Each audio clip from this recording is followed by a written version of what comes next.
नमस्ते। Divine motivation में आपका स्वागत है, जहां हम भारतीय संस्कृति और आध्यात्मिकता की गहराइयों में उतरते हैं।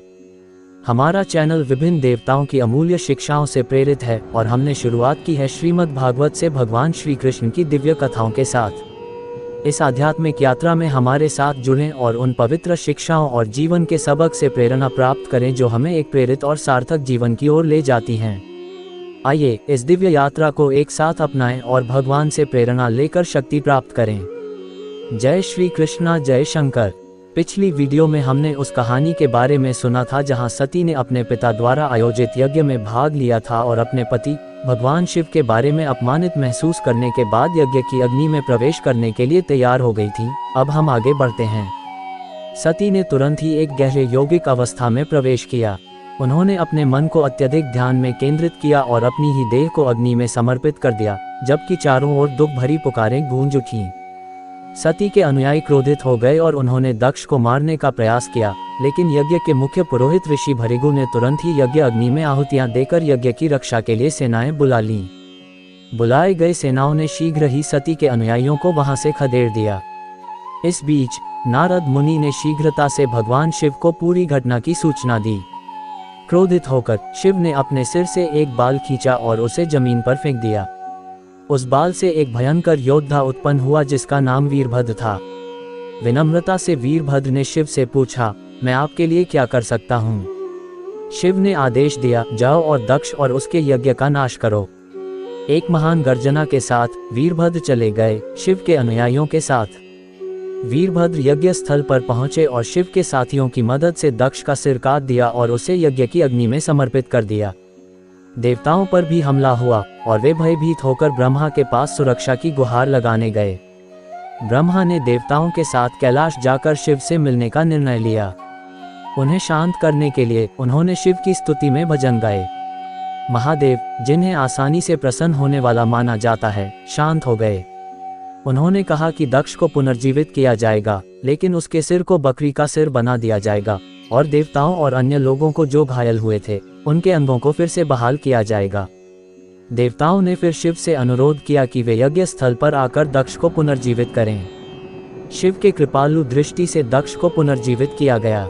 जब दक्ष ने अपनी चेतना प्राप्त की तो पहली बार उन्होंने अपनी बकरी के सिर के साथ शिव को अपने सामने खड़ा देखा। इस बार दक्ष का मन शुद्ध हो चुका था और उन्होंने शिव की स्तुति में भजन गाए। यज्ञ फिर से आरंभ हुआ और सब कुछ ठीक से संपन्न हो गया। जब पुरोहितों ने भगवान हरि विष्णु का ध्यान किया तो स्वयं विष्णु गरुड़ की सवारी करते हुए प्रकट हुए। वहां उपस्थित सभी लोग उनके सामने नतमस्तक हो गए और उनकी स्तुति में भजन गाए। भगवान ने कहा, जानो कि मैं ही ब्रह्मा और शिव हूँ। जो ये समझता है कि हम तीनों एक हैं और सभी प्राणियों में व्याप्त हैं, वह शाश्वत शांति को प्राप्त करता है। इसके बाद महादेव को उनके यज्ञ का हिस्सा प्राप्त हुआ और सती का पुनर्जन्म हिमवान और मेनका की पुत्री के रूप में हुआ। उनका नाम उमा या दुर्गा रखा गया और वे फिर से शिव से विवाह किया गया। ध्रुव की कथा। स्वयंभू मनु, जो ब्रह्मा के पुत्र और भगवान विष्णु के अंश थे, उनकी पत्नी शत्रुपा से 2 पुत्र हुए, उत्तानपाद और प्रियव्रत। जब उत्तानपाद बड़े हुए तो वे राजा बने और उनकी 2 रानियां थीं, सुरुचि और सुमति। सुरुचि का पुत्र उत्तम था, जबकि सुमति का पुत्र ध्रुव था।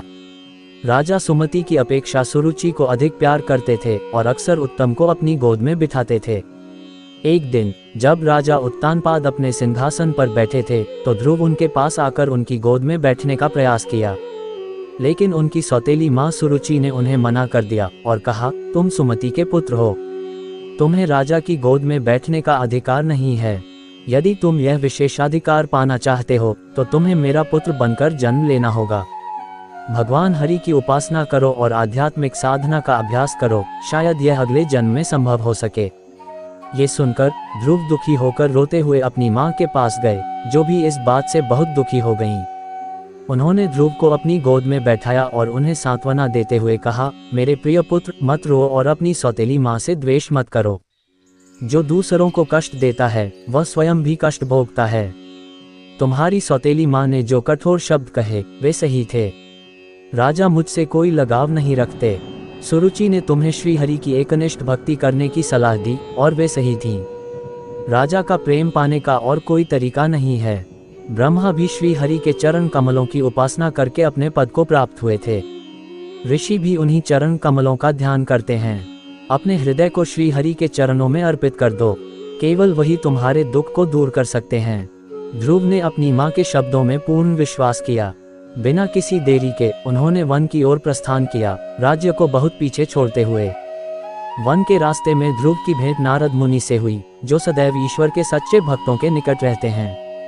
जब ध्रुव ने उन्हें अपनी योजना बताई तो नारद मुनि ने कहा, मेरे प्रिय ध्रुव, तुम मात्र एक बालक हो और तुम तपस्या करने जा रहे हो। तपस्या अत्यंत कठिन है और ईश्वर की प्राप्ति उससे भी अधिक कठिन है। यहाँ तक कि महान ऋषि जिन्होंने कठोर तपस्या की है, वे भी सदैव इसे प्राप्त नहीं कर पाते। तो प्रिय बालक, भगवान की इच्छा के आगे समर्पण करो और जो कुछ भी वह निर्धारित करता है उसे स्वीकार करो। समय के साथ तुम्हें ज्ञान की प्राप्ति होगी। लेकिन ध्रुव अपने निश्चय में दृढ़ रहे और उन्होंने उत्तर दिया, मेरी सौतेली माँ ने मुझे गहरे अपमानित किया है। मेरा मन बेचैन है और मेरा हृदय अस्थिर है। इस स्थिति में आपकी बातों से मुझे शांति नहीं मिलती।